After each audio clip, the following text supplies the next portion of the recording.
할렐루야. 네, 오늘도 주님의 사랑과 은총이 여러분의 삶 속에 가득 넘쳐나기를 소망합니다. 사람들이 살다 보면 이렇게 어려움을 만납니다. 고난을 만나죠. 우리가 고난을 만날 때 사람들은 내가 왜 이런 어려움을 또 고난을 만나게 됐을까? 도대체 왜 그럴까라고 사람들은 먼저 그 상태를 그 자체를 생각을 해봅니다.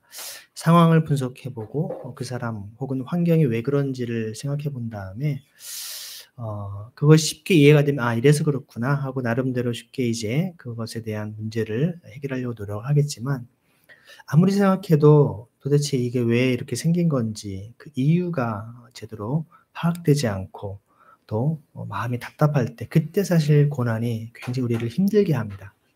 많은 경우에 고난이 우리에게 큰 고통이 되는 것은 고난의 이유를 알지 못했기 때문에 그렇다라는 것입니다. 도대체 이런 고난이 왜 생긴 건지, 왜 이런 고난과 어려움이 닥치는 것인지. 그래서 사실 우리는 크리스찬이라 하더라도 우리에게 고난은 동일하게 닥칩니다. 어려움이 생깁니다. 모든 인생은 다 고난 가운데 있다라고도 말할 수 있겠죠. 그럴 때 우리는 하나님 앞에 먼저 고난에 대한 이유를 먼저 묻는 기도를 드려야 할 줄 압니다. 먼저 대부분은 자신을 돌아봅니다. 내가 뭔가 주님 앞에 잘못한 것은 없는지 혹은 다른 사람의 관계 속에 내가 뭔가 문제는 없는지를 이렇게 돌아보게 되는데요. 그래서 보통 나름대로 어떤 어려움을 만났을 때 어떤 사람들 글을 통해서 자기의 삶을 되돌아보기도 하고 또 어떤 분들은 기도하면서 자기의 마음을 주님 앞에 회개하고 돌이키는 그런 시간도 갖습니다. 이것이 어떤 단체나 공동체 혹은 나라와 민족이 되면 조금 더 역사를 돌아보게 됩니다.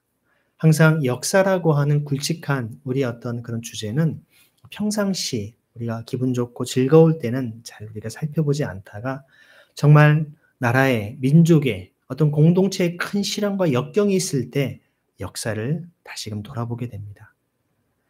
그렇기 때문에 사실 고난이라고 하는 것은 그런 의미에서 우리의 삶의 의미를 더 깊이 있게, 삶의 목적과 의미를 더 풍성하게 만들어주는 부분이 있다고 볼 수 있습니다. 오늘 본문 말씀은 욥이 당한 고난에 대해서 욥이 도대체 왜 이런 고난을 겪게 됐는지, 처음에는 욥이 여러 가지 어려움들을 겪었을 때 주님 앞에 감사함으로 나아갑니다. 하지만 처음에는 재산을 잃고 자식을 잃고 자기의 몸 건강까지 완전히 다 망가졌을 때 심지어 함께 사는 아내마저도 정말 차라리 하나님을 저주하고 저기 하라고 하는 그런 얘기를 차라리 죽으라는 얘기를 들으면서 굉장히 마음이 무너지는 것이죠. 그럴 때까지만 해도 오히려 주신 분도 하나님, 또 취하신 분도 하나님이시기 때문에 오직 주님께 영광만 돌립니다. 그때까지만 해도 욥의 모습은 정말 이 세상 어느 누구보다도 참 아름다운 믿음의 사람인 것을 보게 됩니다. 욥기 초반에 보면 하나님께서 그런 욥을 자랑스러워하셨고 사단은 그것을 시기질투했던 것이죠. 시기질투했던 욥을 어떻게든지 무너뜨리려고 했던 사단의 그런 괴계들. 하지만 하나님께서 그의 생명만은 손을 대지 말고 마음껏 한번 해보라고 허락을 하신 것을 보게 됩니다. 이런 과정을 보면 때로 우리에게 인생에 고난과 역경이 있는 것이 하나님께 모든 주권이 있음을 보게 됩니다. 심지어 의로운 사람이 받는 고난이라 할지라도 하나님의 주권 가운데 있다고 볼 수 있습니다. 그렇다면 문제는 그 부분에 있습니다. 그럼 의로운 사람이 고난을 받는 것이 과연 이것이 정당한가? 하나님이 살아계시고 하나님이 옳으신 분이라면, 공의로우신 분이라면 어떻게 의로운 사람에게 고난을 줄 수 있겠는가? 이러한 질문이 이 욥기 전반에 흐르는 가장 큰 질문이자 고통이었던 것입니다. 처음에는 자기의 믿음을 지켰던 상황이었는데 친구들이 찾아옵니다. 그 소식을 듣고 자식이 하나도 아니고 10씩이나 다 죽게 됐으니 이런 엄청난 청천벽력 같은 고통이 어디 있겠습니까? 자식 하나만 잃어도 정말 평생의 큰 고통일 텐데 그런 슬픔과 고통이 가득 차 있는 상황 속에서 정말 죄를 뒤집어쓰고 온몸에 욕창이 나가지고 막 소위 말 벽돌로 몸을 긁어야 할 정도로 온몸에 고통스러운 그 모습. 친구들이 와서 여러분 성경을 보면 일주일 동안 같이 눈물만 흘리고 아무 말을 못합니다. 얼마나 비참한지. 그런 모습을 보고 이제 그들이 하나님에 대해서 이야기하기 시작합니다. 근데 그들의 논리 가운데에는 그래도 무언가 너가 하나님 앞에 범죄한 부분이 있기 때문에 이런 고통이 온 것이 아니겠느냐. 그렇지 않습니까? 누구나 당연히 무언가 죄를 지었기 때문에 고통을 받는 것이 아니겠느냐라는 생각을 해보게 됩니다. 그런 어떤 생각과 마음은 예수님 당시에도 동일하게 있었습니다. 여러분 사실 욥기는 시대적으로 말하면 정확하게 추정할 수는 없지만 보통 학자들은 아브라함 시대라고 얘기를 합니다. 아브라함 시대면 굉장히 정말 예수님 오시기 전에도 수천 년 전 시대가 아니겠습니까?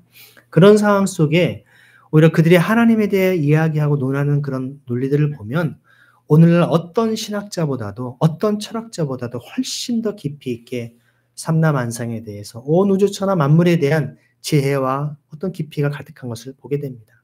하나님에 대한 이해 역시 너무나 놀랍다는 것을 보게 되죠.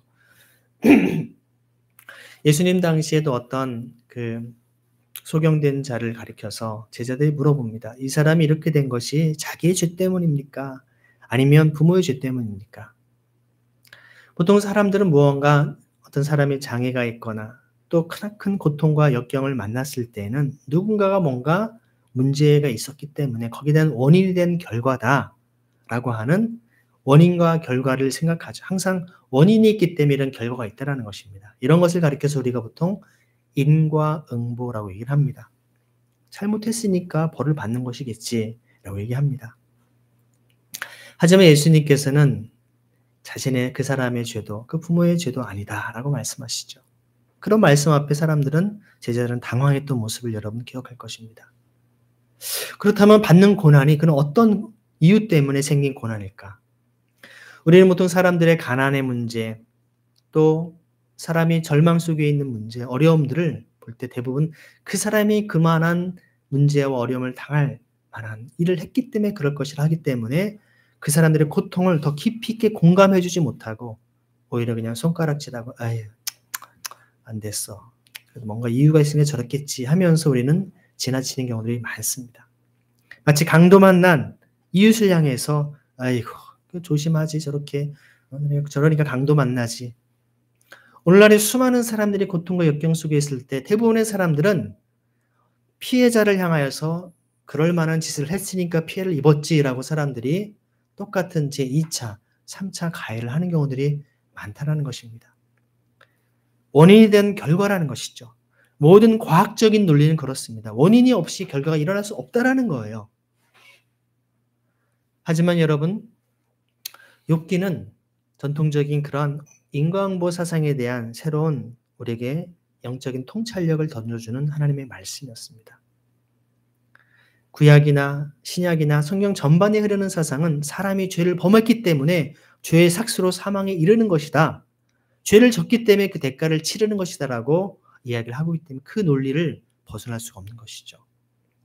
바로 아담과 하와가 범죄한 이유로 모든 인간은 죄를 범했고 그 원죄로 말미암아서 지금도 우리는 하나님의 심판에 놓여 있다는 것입니다. 원죄와 자범죄라고 얘기하지 않습니까?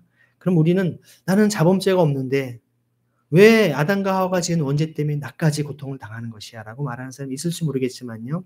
여전히 우리 마음도 하나님을 그 마음에 두기를 싫어합니다. 하나님이 아닌 내 뜻대로 내 멋대로 살려고 하는 것이죠. 아니 하나님이 아닌 눈에 보이는 부모의 말과 이야기도 우리는 거부하고 사실 말을 듣지 않죠. 자꾸 마음속에 반박하고 싶은 듣고 싶지 않은 소위 청개구리와 같은 마음이 우리 가운데 있다는 것입니다.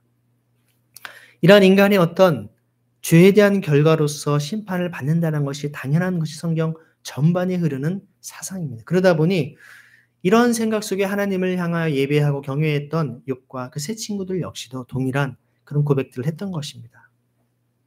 하지만 욥의 마음은 어땠을까요? 억울했던 겁니다. 정말 매 순간순간 하나님 앞에 정말 조그만 죄만 떠오르고 생각이 나도 자식들을 위해서 가족들을 위해서 다 한 명 한 명을 위해서 제사를 드릴 정도로 다 회개의 제사를 대신하고 주님 앞에 순전한 마음으로 살아갔는데 이건 너무 억울하다라는 거예요. 여러분 그런 경우들이 있죠. 정말 사람이 고난과 고통이 어려운 것은 그 문제와 어려움이 고통스러워서가 아니라 자신이 정말 하나님 앞에 흠없고 정결함으로 나아갔는데 사람들이 그 마음을 알아주지 못하고 자기를 오해하고 너가 뭔가 잘못했으니까 그렇지라고 얘기할 때 너무나 힘든 거예요. 참을 수가 없는 거예요.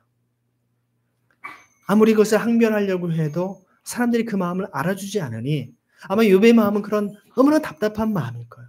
내가 뭘 잘못했다고 내가 이런 고난을 당해야 돼 라고 그는 스스로 또 사람들 앞에 얘기했던 것입니다.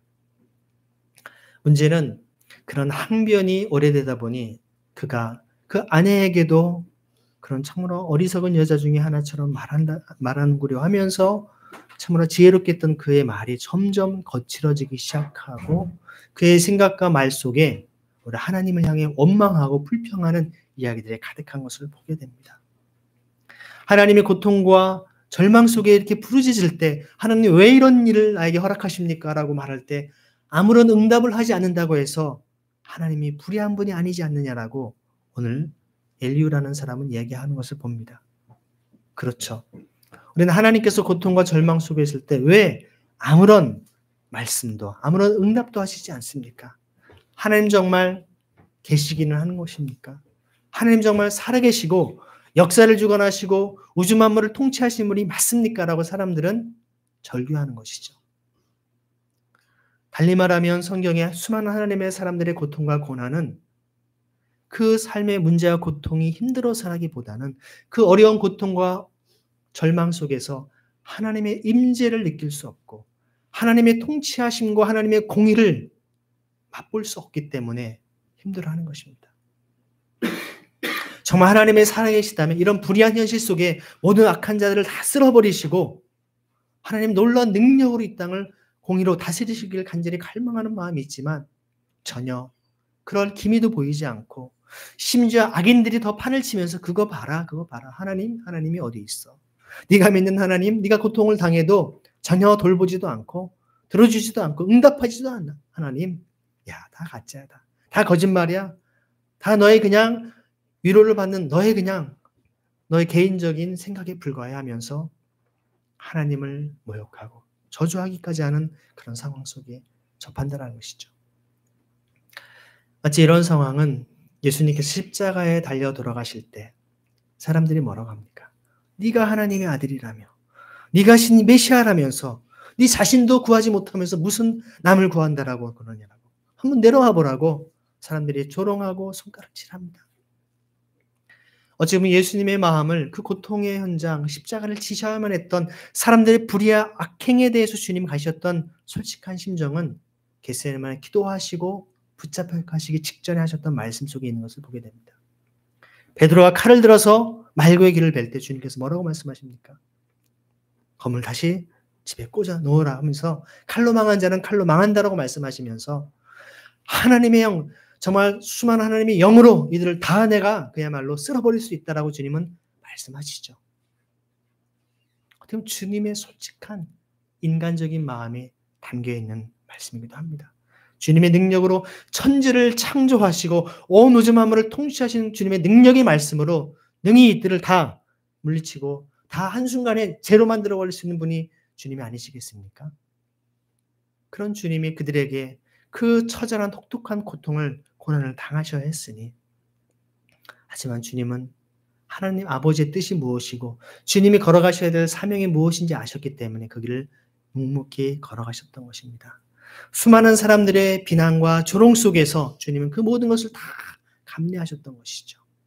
심지어 주님마저도 엘리 엘리 라마 사박다니 나의 하나님 어찌하여 나를 버리시나이까 라고 주님은 정말 절규하실 정도로 하나님의 임재를 느끼지 못하고 하나님의 부재 가운데 고통스러웠던 것입니다. 어찌 보면 예수님의 가장 큰 고통은 죄의 값을 창세로부터 종말 때까지 모든 죄값을 주님이 온몸에 다 짊어지시고 그 십자가의 성에서 그 모든 인류의 죄를 다 담당하시면서 그 죄의 삭신 죽음의 고통을 온전히 다 감당하셨던 그 마음. 죄값이 고통스럽고 힘들어서가 아니라 죄의 삭은 사망이라고 하는 하나님으로부터의 분리, 죄의 삭으로 하나님과의 단절되는 하나님의 부재의 그 고통이 가장 큰 주님의 고통이 아니었겠습니까? 성부, 성자, 성령, 삼위일체 하나님께서 영원전부터 영원까지 단 한 번도 분리되거나 서로 떨어져 있지 않았던 그 삼위일체 하나님이신 예수님께서 인간의 몸으로 그 죄에 대한 대가를 혹독히 치른 그 죽음의 순간 하나님은 아버지의 그 큰 사랑으로부터 단절돼야만 했던 그 단절의 고통. 여러분 어린아이들이 보면 아주 꼬마 아이들을 이렇게 정말 신기한 게 눈만 이렇게 딱 하면 엄마 없다 아빠 없다 해도 아이들은 까르르 웃고 합니다. 와 하는데 여러분 아이들을 잠깐 띄워놓고 숨어 있으면 처음에 장난치다가 안 보이면 아이가 어떻게 합니까? 막 세상을 다 잃어버리면서 막 웁니다. 그래서 부모들이 아이 혼낼 때 뭐라고 합니까? 이놈 자식 말 안 들으면 너 떼어놓고 혼자 갈 거야? 너 놓고 갈 거야? 하면 아이들은 웁니다. 아이들은 그 단절, 분리 정말 두려워합니다. 눈에 보이지 않으면 아이들은 사라진다라고 부모가 없어진다라고 소위 죽는다고 생각하는가 봐요. 굉장히 아이들은 그것을 고통스러워합니다. 어찌 보면 우리 인생 가운데 진정한 고통과 아픔은 우리가 삶의 현장 속에서 그 상황과 질병과 고통 그 자체도 힘든 것이지만 그 속에서 하나님의 임재, 하나님의 따뜻한 손길과 그 주님의 사랑을 느끼지 못하고 하나님이 계시지 않은 것처럼 아무 응답하지 않고 침묵하시는 주님의 그 상황이 너무나 절망스럽고 고통스럽다는 것이죠. 여러분 사실 하나님은 우리에게 계시해 주시는 만큼 우리는 주님을 알 수 있습니다. 주님은 말씀하시는 하나님입니다. 오늘 말씀 제목이 고난 중에 말씀하시는 하나님인데요. 주님의 말씀을 듣고 주님의 계시를 깨닫고 주님의 임재를 느낄 수 있다면 우리는 힘들어도 그것을 감당할 수 있는 것이죠. 아무리 춥고 혹독한 삶의 시련이 온다 할지라도 사랑하는 사람과 함께 나아간다면 그것은 사실 문제가 되지 않습니다. 주님의 임재와 사랑 가운데 함께 있으면 아무런 문제가 되지 않는데 문제는 그것을 느낄 수 없다는 것입니다. 여러분 하나님이 말씀하신 것을 우리가 듣지 못한다고 해서 하나님이 말씀하시지 않는 것일까요? 하나님의 임재를 우리가 느끼지 못한다고 해서 하나님이 지금도 우리와 함께 하시지 않는다라는 의미일까요? 하나님이 침묵하신다고 해서 하나님이 역사의 모든 불의와 죄악에 대해서 아무런 일도 행하지 않는다는 의미일까요? 지금 이러한 저의 말들이 바로 오늘 등장한 엘리후라고 하는 사람을 통해서 우리에게 선포되고 있습니다. 앞에 3명의 지혜자들이 욥을 찾아와서 이런저런 변론을 했지만 욥의 마음은 더 답답해지기만 합니다. 다 그렇게 나쁜 사람 아닌데 왜 나를 그렇게 죄인 취급하느냐 그 마음이죠. 하지만 그런 가운데 서로 오히려 결론은 하나님이 불의한 하나님처럼 침묵하시는 하나님 그렇다면 도대체 하나님이 이런 왜 악행을 그냥 가만히 두십니까? 하나님 이거 잘못된 거 아닙니까? 라고 하나님의 통치하심과 자비로우심을 왜곡시켜버리는 얘기들이 계속 되니까 참을 수가 없었던 가장 연소한 한 인물 엘리후라고 하는 인물이 나와서 얘기를 합니다. 그것이 바로 욥기 32장부터 32, 33, 34, 35, 36, 37장까지 엘리후가 쭉 걸쳐서 얘기를 합니다. 그래서 오늘 말씀에 보면 여러분 바로 이런 구절을 얘기를 합니다. 여기 바로 앞에 이런 구절이 있습니다. 14절 33장 14절 앞에 이런 얘기를 하죠. 그 8절부터 제가 한번 읽어보면 어른께서 이런 말씀을 하셨습니다. 욥에게 하는 얘기입니다. 내게는 잘못이 없다. 나는 잘못을 저지르지 않았다. 나는 결백하다. 내게는 허물이 없다. 그런데도 하나님은 내게서 흠잡을 것을 찾으시며 나를 원수로 여기신다. 하나님이 내 발에 착고를 채우시고 내 일거수일투족을 다 감시하신다 하고 말씀하셨습니다. 그러나 내가 욥 어른께 감히 말합니다. 어른은 잘못하셨습니다. 하나님은 어떤 사람보다도 크십니다.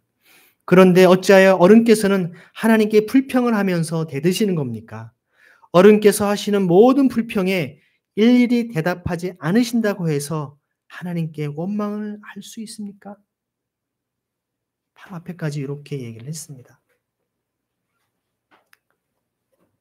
정말 여러분의 불평과 원망을 주님이 들으시지 않는다라고 느끼기 때문에 하나님을 원망하고 하나님 앞에 섭섭해하고 하나님이 불의하다라고 누가 과연 말할 수 있겠냐라는 것이죠. 그러면서 오늘 놀라운 영적인 통찰력을 가진 이야기를 합니다. 저는 엘리후의 이러한 변론을 쭉 들으면서 구절 한 구절 한 구절이 정말 제 마음에 깊이 있게 큰 영광과 은혜를 주는 것을 보게 됩니다. 하나님의 영으로 충만한 사람인 것을 볼 수가 있죠. 14절에 뭐라고 합니까? 한번 14절 함께 읽어보겠습니다. 시작. 사실은 하나님이 말씀을 하시고 또 하신다고 하더라도 사람이 그 말씀에 주의를 기울이지 못할 뿐입니다. 여러분, 제가 종종 말씀드린 대로 지금 이 순간에도 라디오를 켜면 93.1, 93.9, 98.1, 106.9 여러 기독교 관련 방송국들, 좋은 음악들이 다 나옵니다. FM 방송 나올 수 있죠. 지금 전파가 없는 것이 아니죠. 하지만 우리 손에 잡히지 않고 눈에 보이지 않고 귀에 들리지 않습니다. 하지만 조금만 우리가 기계를 라디오를 통해서 틀어보면 바로 선명한 음악과 설교와 이야기들을 들을 수가 있습니다. 그럼 지금 이런 주파수 전파들이 없는 것입니까? 있는 것입니까? 있죠. 있는데 우리가 듣지 못할 뿐이죠. 우리 귀가 그런 전파를 잡을 수 있는, 들을 수 있는 귀가 아니기 때문에 그런 것일 겁니다. 마찬가지로 하나님께서 지금도 온 천하 만물을 창세 때부터 마지막 종말 때까지 주님은 말씀으로 통치하고 다스리고 계십니다. 끊임없이 말씀하고 계십니다. 끊임없이 말씀하시고 그 말씀으로 온 천하 만물 모든 심령들, 식물들, 동물들, 모든 인간 영혼들 모두에게 말씀하시고 통치하고 계십니다. 마치 라디오 주파수가 계속 끊임없이 들리는 것처럼 24시간 365일 우리 일평생 안에 영원토록 주님은 말씀하고 계신 분이십니다. 하나님 아버지께서 말씀하실 때 그 말씀이 육신이 되신 분이 예수님이십니다. 하나님이 말씀하실 때 그 숨결과 호흡이 나온 그 호흡 자체가 성령님이십니다. 그래서 삼위일체 하나님은 영원 무궁토록 변함없으시고 통치하고 다스리시는 것입니다. 그런데 단지 오늘 말씀에 뭐라고 합니까? 하나님이 말씀을 하시고 또 하신다 하더라도 사람이 그 말씀에 주의를 기울이지 못할 뿐이라는 겁니다. 다시 말하면 하나님이 말씀하시는 것을 우리 인간이 지금 듣지 못하고 있을 뿐이라는 것입니다. 주파수를 맞추지 못하는 것처럼 우리 영적인 주파수를 맞춰야 됩니다. 여러분, 하나님께서 지금도 영원토록 변함없이 언제나 항상 우리에게 말씀하고 계심을 여러분 믿으십니까? 근데 우리가 듣지 못할 뿐입니다. 말씀하고 계시다라는 것은 여러분 지금도 우리 가운데 임재하고 계시고 통치하고 계신다라는 의미입니다. 여러분 달리 말하면 우리가 그런 기도를 합니다. 주님 이곳에 오셔서 우리를 통치하고 다스려 주옵소서. 예배 가운데 임재하여 주소서. 맞는 기도 같지만 사실 틀린 기도입니다. 하나님은 지금도 우리와 함께 하시고 하나님은 단 한순간도 우리를 떠나시는 분이 아니십니다. 지금도 이 예배 가운데 이미 함께 하셨고 이 예배를 간절히 고대하셨고 우리가 기쁘게 주님 예배하는 것을 주님 기뻐하시는 분이십니다. 우리가 그 임재를 주님은 고백하길 원하시고 주님의 임재하심을 고백하고 주님의 통치와 다스림을 선포하기를 주님은 원하는 것입니다. 예수님을 믿지 않는 사람들, 하나님을 알지 못하는 나라 민족 백성들 가운데에도 당신들의 주님이 주님이십니다. 예수님이 당신의 주인이십니다. 여러분을 통치하고 다스리고 계시고 말씀하고 계십니다. 단지 여러분 듣지 못하고 있을 뿐입니다. 깨닫지 못할 뿐입니다. 선포하길 주님은 원하는 것입니다. 이거 진정한 우리의 신앙의 중요한 여러분 고백인 것이죠.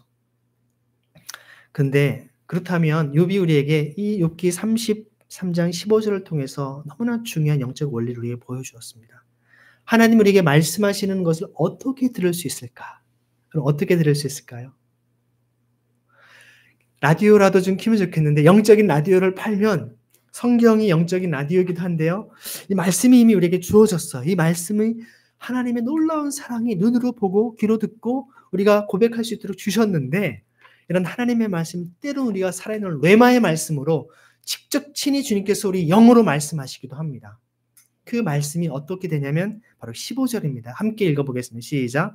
사람이 꿈을 꿀 때, 환상을 볼 때, 또는 깊은 잠에 빠질 때, 침실에서 잠을 잘 때, 여러분 좀 이상하지 않나요? 마치 우리가 찬양 가운데, 예배 가운데, 정말 깊이 있게 금식하며 기도할 때 이런 게 나오면 그렇지. 더 신앙생활 열심히 해야겠다 싶은데 그런 게 하나도 없어요.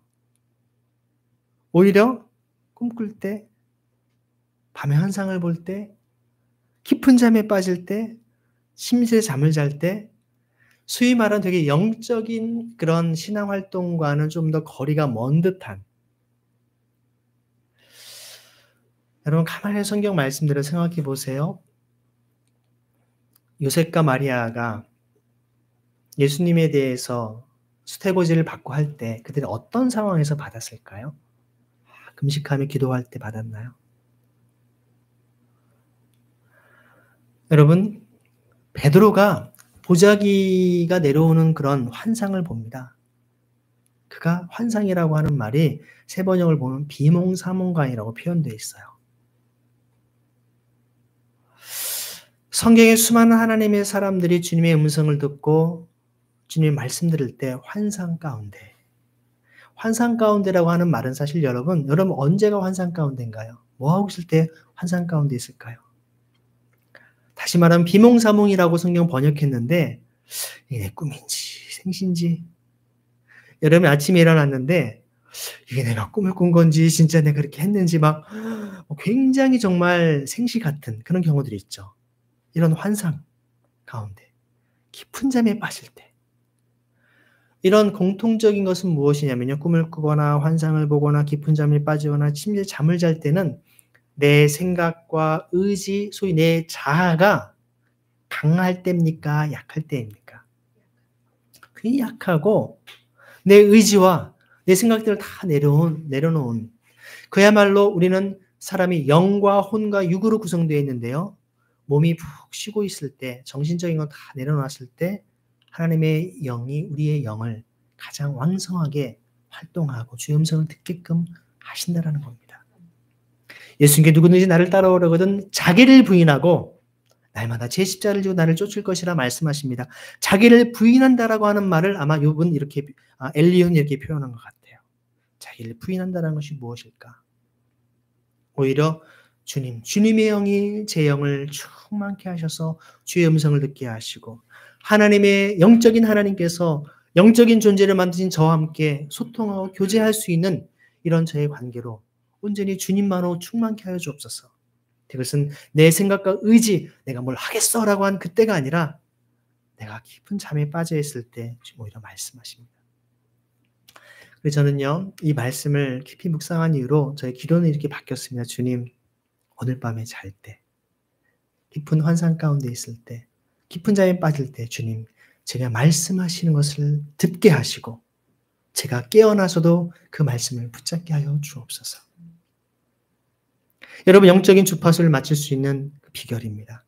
이 훈련들, 습관들을 많이 하시다 보면요. 여러분 꿈을 통해서, 환상을 통해서 주님 늘 말씀하시는 것들을 주님을 보게 하십니다. 영적인 것은 시공간의 제약을 받지 않습니다. 때로는 과거의 상처와 아픔들을 보게도 하시고요. 또 미래에 우리가 경험하지 못한 것을 미리 보게도 하십니다. 그래서 많은 기도하시는 분들이 환상 가운데 또 많은 예언 기도를 하실 수 있는 이유는 그들이 대단해서가 아니라 하나님의 영을 통해 말씀하시고 깨닫게 하시기 때문에 그것을 대신 전해주는 것입니다. 여러분의 삶이 그런 예언의 영, 대언의 영, 정말 하나님의 꿈과 환상을 통해서 주의 말씀하신 것을 충만히 들을 수 있기를 간절히 소망합니다. 그래서 엘리야는 얘기합니다. 16절 읽어보겠습니다. 바로 그때 하나님은 사람들의 귀를 여시고 말씀을 듣게 하십니다. 사람들은 거기에서 경고를 받고 두려워합니다. 지금 욥이 하나님 앞에 왜 하나님 말씀하시지 않습니까? 하니까 엘리야는 욥 어르신 그런 꿈과 환상과 깊은 잠 속에서 하나님 음성 들으셨습니까? 그 가운데 말씀하시는 음성에 귀를 기울였습니다. 오히려 그때 하나님께서 사람들이 귀를 열어서 말씀을 듣게 하시지 않습니까? 라고 지금 얘기하고 있는 것입니다. 사람들은 거기에서 경고를 받고 두려워한다는 것이죠. 정말 하나님의 사람은요, 여러분 아시지만 하나님의 사람들이 중요한 순간에 꿈을 통해 환상을 통해 말씀하신 것을 깨닫게 하십니다. 보통 여러분 태몽이라고 하는 이야기를 하죠. 태몽. 태몽은 보통 가족 중에 가까운 사람들 중에 아이가 태어날 것을 미리 이제 임신하는 것을 꿈을 꾸게 하십니다. 한 생명을 주실 때에도 주님께서는 가족 중에 누군가를 통해서 태몽이라고 하는 걸 통해서 알게 하십니다. 또 믿음의 사람, 기도의 사람들은 중요한 일과 문제가 있고 어려움이 있을 때 주님 미리 준비하게 하십니다. 심지어 하나님의 사람들은요, 주님께서 자신을 데려가실 날이 언제인지 알고 준비하게 하십니다. 주변에 그런 분들을 많이 봤어요. 제가 아는 한 분도 실제 날짜를 써놓으셨는데 그날 돌아가시더라고요. 본인이 주님 앞에 부름을 받을 날을 알고 있는 것이죠. 어떻게 할까요? 하나님이 준비하게 하는 것입니다. 주님을 향한 사랑의 은혜 가운데 마치 우리가 결혼식이 있다. 그럼 여러분 결혼 날짜를 여러분 잊어버리고 있겠습니까? 결혼할 신랑 신부가 그날을 마치 주님을 영원하신 그 신랑 되신 주님을 맞이하는 그날을 주님은 깨닫게 하시고 그날을 준비케 하시는 경우가 있다라는 것이죠. 물론 제가 지금 드리는 말씀을 다 일반화하고 다 그렇다라고 보편할 수는 없습니다. 조심스럽습니다. 하지만 종종 주님은 그렇게 역사하는 분이십니다. 근데 여기에서 중요하게 이제 엘리야는 얘기합니다. 17절 뭐라고 합니까? 읽겠습니다. 시작. 하나님은 사람들이 죄를 짓지 않도록 하십니다. 교만하지 않도록 하십니다. 지금 이 부분이 바로 욥이 당한 고난과 고통의 이유를 엘리야를 통해 하나님은 하나님의 뜻을 대신 말씀을 하고 계신 겁니다.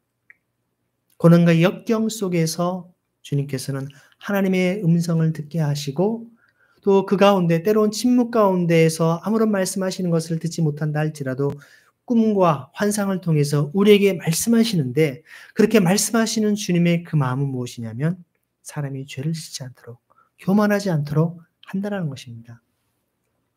오늘 사실 엘리야의 말씀을 쭉 전체 6개장을 다 읽고 싶은 마음이 간절했지만 저는 고르고 골라서 바로 14절부터 19절만 제가 구절로 고른 것인데요. 아마 이렇게 얘기할 것입니다. 좀 요약해서 이렇게 표현할 수 있을 것 같습니다. 왜 고난이 있을까? 엘리야는 이렇게 얘기합니다. 욥 어른께서 나는 죄가 없는데 내가 고난을 받는 것은 부당하다. 하나님 뭔가 잘못하고 있는 거 아닙니까? 이런 마음이거든요. 근데 엘리야의 고백은 이것이죠. 악인이 고난을 받는 거 당연히 그의 죄에 대한 심판과 결과라는 것입니다. 하지만 의인이라 자처하는 사람들에게도 주님이 고난을 주신 이유는 그는 고난과 역경을 통해서 오히려 우리가 하나님의 뜻을 더 깨닫게 되고 또 지금처럼 더 죄를 짓거나 교만하지 않게끔 자기를 돌아볼 수 있는 회개할 수 있는 하나님 앞에 두렵고 떨리는 하나님을 경외할 수 있는 더 믿음을 주시기 때문에 이런 고난을 준다는 것입니다. 그리고 가장 근본적으로는 모든 사람은 다 죄를 범하기 때문에 그 의인이라는 자마저도 하나님 앞에서는 죄인에 불과할 수 있다라고 하는 그렇기 때문에 소위 의인이라 불리는 사람의 고난 역시도 하나님 앞에서는 다 죄인들이 받는 고난과 사실 별 다를 바가 없다라는 것입니다. 의인은 그런 고난과 역경을 통해서 하나님의 성품, 하나님의 속성, 하나님을 더 깊이 알아가는 복을 누리지만 오히려 악인은 그 고난을 통해서 자신의 죄의 대가를 받을 뿐이라고 설명을 하고 있는 것입니다.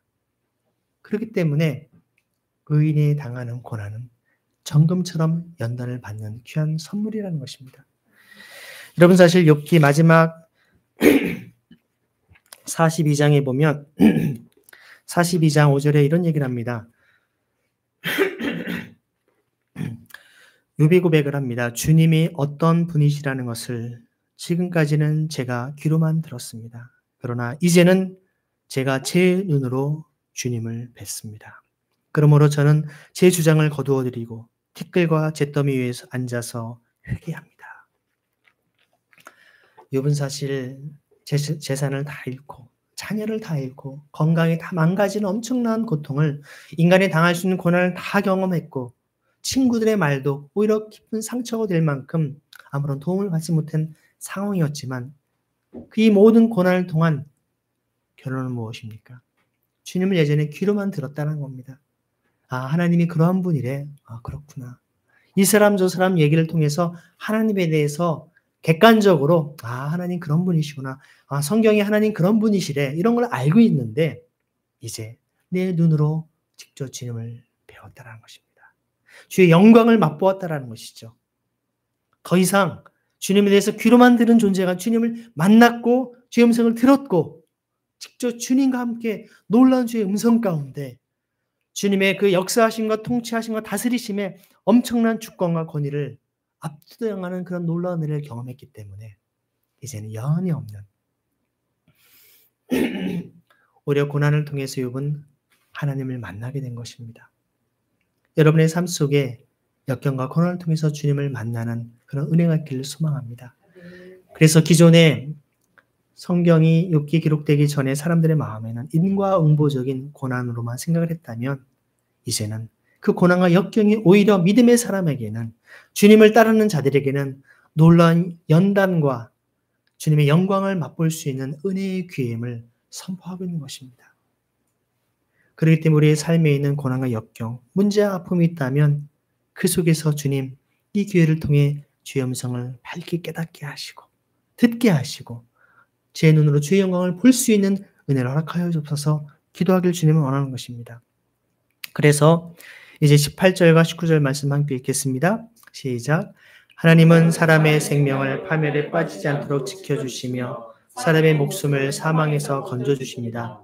하나님은 사람에게 질병을 보내셔서 잘못을 고쳐주시기도 하고 사람의 육체를 고통스럽게 해서라도 잘못을 고쳐주기도 합니다. 아멘. 여러분 우리 몸에 조그만 가시 찔리면 손가락이 그것 때문에 굉장히 고통스러워서 어떻게든지 빼려고 우리가 노력을 하지 않겠습니까? 우리 온몸 백체가 다 건강하다 할지라도 작은 가시 하나 때문에 고통스러운 것처럼 영적인 민감함, 주님 우리의 삶의 고통과 문제를 통해서 더 우리가 정결하고 거룩한 주님의 백성이 되기를 원하십니다. 질병을 통해서라도 우리 자신을 돌아보고 겸손케 하기를 주님은 원하십니다. 주님의 근본적인 목적은 사람의 생명을 파멸에 빠지지 않도록 지난주에 여러분 어떤 설교를 제가 했습니까? 우리가 다 부활에 이릅니다. 믿지 않는 사람도 부활합니다. 생명의 부활, 심판의 부활이라고 했죠. 믿지 않는 다 일으켜 세워서 주님은 영원한 심판으로 다시금 일으켜 세우시는 그런 파멸에 빠지지 않도록 하기 위해서 우리를 생명의 부활로 이르도록 우리에게 이런 하나님은 고통과 역경을 허락해 주신다라는 것이죠. 오늘 말씀에 나와 있지 않지만 그 뒷부분에 보면 이런 말씀을 얘기를 합니다. 사실 중요한 그 말씀을 전하는데요. 22절부터 이렇게 얘기합니다. 이제 그의 목숨은 무덤에 다가서고 그의 생명은 죽음의 문턱에 이르게 될 것입니다. 그때 하나님의 천사 1000명 가운데 한 명이 그를 도우러 올 것이며 그 천사는 사람들에게 사람이 마땅히 해야 할 일들을 상기시킬 것입니다. 하나님은 그에게 은혜를 베푸시고 천사에게 말씀하실 것입니다. 그가 무덤으로 내려가지 않도록 그를 살려주어라. 내가 그의 몸값을 받았다. 여러분 몸값을 받았다라는 것이 무엇입니까? 하나님께서는 엘리야를 통해서 예수님 오시기 전에 수천 년 전에 이미 예수 그리스도의 십자가 사건을 주님은 아시기에 그리스도의 십자가의 피값으로 그 하나님이 택하신 자를 형벌에 처하지 않고 그를 구원할 것이라고 그를 다시금 살리고 영원한 생명을 이끌 것이라고 천사를 통해 말씀하게 하셨다라는 것이죠. 그래서 그가 하나님께 기도를 드리면 하나님은 그에게 응답하여 주실 것입니다. 그는 기쁨으로 하나님을 섬기며 하나님은 그를 다시 정상적으로 회복시켜 주실 것입니다. 그래서 그는 사람들 앞에 고백을 할 것입니다. 나는 죄를 지어서 옳은 일을 그르쳤으나 하나님은 나를 용서하여 주셨습니다.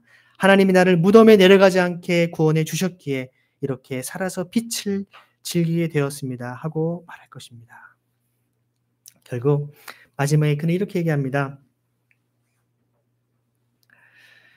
이 모두가 하나님이 하시는 일입니다. 하나님이 사람에게 2번, 3번 이렇게 되풀이 하시는 것은 우리에게 고난을 여러 번 허락하시는 것은 사람의 생명을 무덤에서 다시 끌어내셔서 생명의 빛을 보게 하시려는 것입니다. 할렐루야. 마지막 31절 그렇게 얘기합니다. 어른은 귀를 기울여 내 말을 들으십시오. 내가 말하는 동안은 조용히 듣기만 해 주십시오. 그의 마음 가운데 정말 하나님은 우리에게 이러한 역경과 고난을 통해서 여러 차례 고난과 역경을 통해서 하나님의 영원한 생명으로 이끌기 위해 하나님의 생명의 나옴에 조금도 부족함이 없도록 정결한 주님의 신부로 우리를 연단하고 훈련시켜 준 줄을 믿습니다. 오늘 이 말씀처럼 정말 엘리야를 통한 욥의 그 고난의 이유를 깨닫게 하신 주님께서 오늘도 여러분의 삶 속에 또 이 땅에 많은 고통과 어려움 속에 있는 사람들, 4월달이 되면 우리가 세월호를 비롯하여서 이 땅 곳곳에 많은 슬픔과 고통의 소식들이 우리에게 많이 들려오게 됩니다.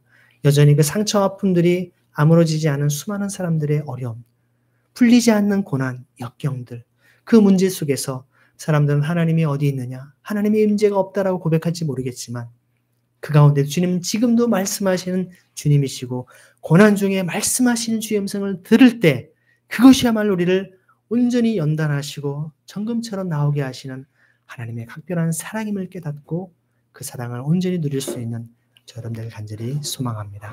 기도하겠습니다. 함께 기도하실 때 주님, 우리에게 고난 중에 말씀하시는 하나님을 우리가 깨닫게 하여 주옵소서. 그 음성을 듣게 하시고 그 주님을 바라보게 하여 주옵소서. 그래서 우리 마음 가운데 하나님의 마음을 품고 주님의 거룩한 통로의 삶을 살아갈 수 있도록 인도하여 주옵소서. 함께 이 시간 합심의 기도 드리겠습니다. 하나님 감사합니다. 우리는 연약하고 부족합니다. 하지만 주님께서 우리를 통하여서 욥에게 말씀하셨던 그 풍성한 은혜와 사랑으로 정말 주님의 사랑을 우리에게 부어 주옵소서. 비록 욥에게 건강과 또한 물질과 자녀의 모든 정말 엄청난 고통과 역경들을 허락하셨지만 그 과정을 통하여서 오늘 우리에게 또 새로운 믿음의 고백으로 주님 앞에 나아갈 수 있는 많은 믿음의 사람들을 세워주심을 위하여 감사를 드립니다. 오늘 우리의 삶 속에 삶의 고통과 문제가 있다면 주님 혹시 또 다른 사람에게 주님을 만날 수 있는 주님의 거룩한 통로가 될 수 있는 역경이 되게 하여 주옵소서.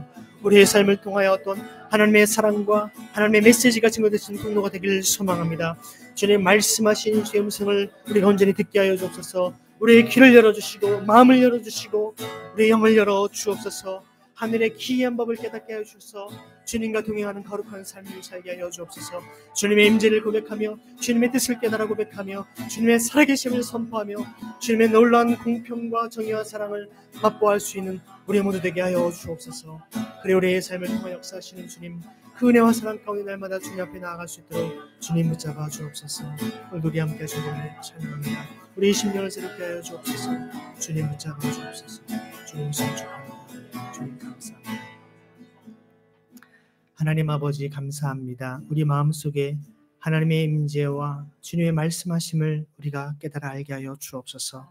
영원토록 변치 않고 우리에게 늘 말씀하시는 그 주의 사랑과 은혜 가운데 온전히 거하게 하시고 그 주님의 말씀하심과 역사하심들을 늘 깨달아 알아가며 그 고백과 사랑으로 우리의 고난과 역경을 이겨낼 수 있도록 또한 또 역경과 어려움 속에 있는 사람들을 함께 위로하며 그들을 일으켜 세울 수 있도록 우리를 사용하여 주옵소서. 살아계신 예수 그리스도의 이름으로 감사하며 기도드립니다. 아멘.